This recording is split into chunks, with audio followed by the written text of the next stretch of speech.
Next thing we'll talk about is we'll process information, trying to get through your loop, trying to come up with a scenario, trying to figure out what's going on. Not to get excited, but it's tough. And we all know when we're out there and you're in ambush and somebody walks up on you, your heart's pounding. But that's a perfect opportunity to breathe and try to work on trying to keep your heart rate down. And then what do? Okay, so I'm working on keeping my heart rate down. Anderson walking up on me. What am I telling myself as he walking up on me? And I know I'm gonna get a fight. What's Front he doing? sight, breathe, and what do I see? Yeah, what is he doing? Yeah. Yeah. So when I pull that gun up, I want to concentrate on watching that front side of that dock. Because so many people just pull the gun up and start shooting. Yeah, you gotta look Is that through. not what most people do a lot of times? Yeah. That's why we don't hit dick a lot of times in a gunfight. Yeah. You know. But again, if I can remember, breathe. I mean, front sight, breathe. What do I see? If you can keep repeating that stuff through your mind before something happens. So I'm laying here, Anderson walking up on me. I'm breathing, I'm telling myself, when this goes down, I'm gonna bring my gun up, I'm gonna find my set, I'm gonna put it on, and I'm gonna keep freezing the trigger. You know what I mean? Then I'm gonna go on from there. You know what I mean? So that way, it makes sure that I come up and I find my sight. I'm just not shooting blind freak and my zone gets up and I can't really find my sight. That all that kind of makes sense. How do you keep from not seeing the wall?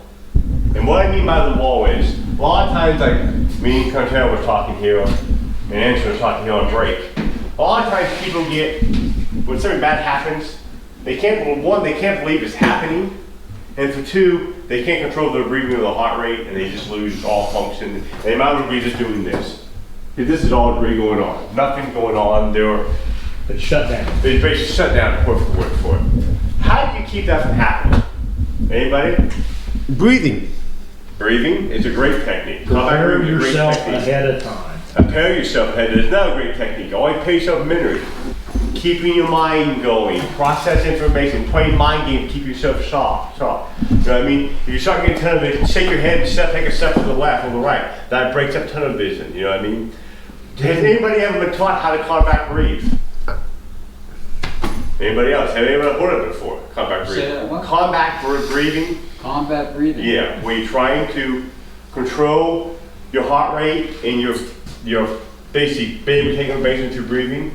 Basically what happens is there's two things. When your heart gets above 160, 170, that's when tunnel vision, that's when your small motor suits break down and you tend to like see the wall. Does that kind of make sense? When your heart rate gets that high or higher, your body can't physically take in information, constantly think about information, you know, make good rational decisions because your heart rate's too high. But when you get that high, it's almost impossible to really become functional what you're doing.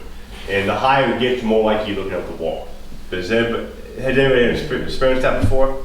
I have. Yeah. I haven't. I have had adrenaline rush from motorcycle crashes where They slow down and it speed just seemed up. like it slowed down. Yeah. I mean, I had all the time in the world to think about what was going on. Yeah.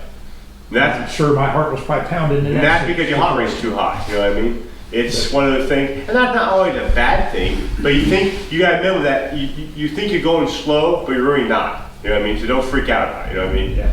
But that's all because of your heart rate. Basically, so if it gets above 160, 170, it's different, but again, it's not rule of thumb, but that tends to cause this problem.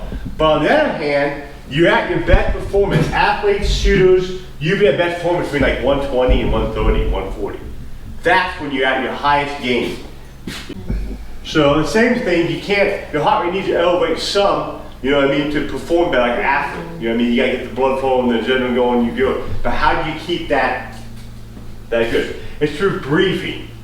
You know what I mean? So it needs to say the deeper breaths you can hold in for if you can. Again, this is time. You know, if you're in a gunfight, you just got to breathe and try to, you know, in the mouth, out in the.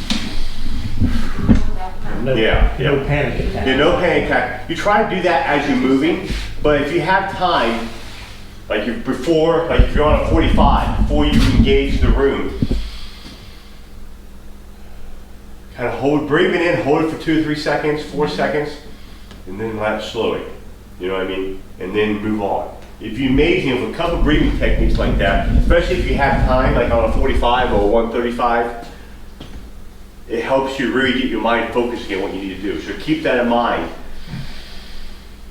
People with anxiety and panic attacks, that's what they recommend, do that 4 times, in through the nose, Yeah. out 4 Yeah, 3 or 4 seconds, out times. through the mouth. If you had that kind of time, If you don't- right, yeah, that's or at just least do it wrong. once. Right, You know what I mean? right. But again, Get the if you're in an active shooting, just breathe. Right, And Just never, concentrate, breathe. Don't hold your breath. hold your breath. never Yeah. hold your breath, because Yeah. after about 10 seconds, it'll start to blur your vision. And that's what I'm talking about. But the breathing will help keep your heart rate down.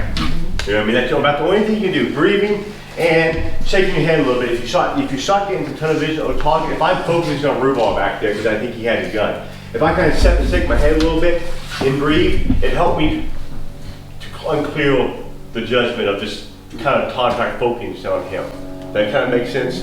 Yeah. Those are things that you can do to help give yourself an edge and try to keep, again, you gotta keep the heart rate below 170. And the only way you can do that is through breathing, basically.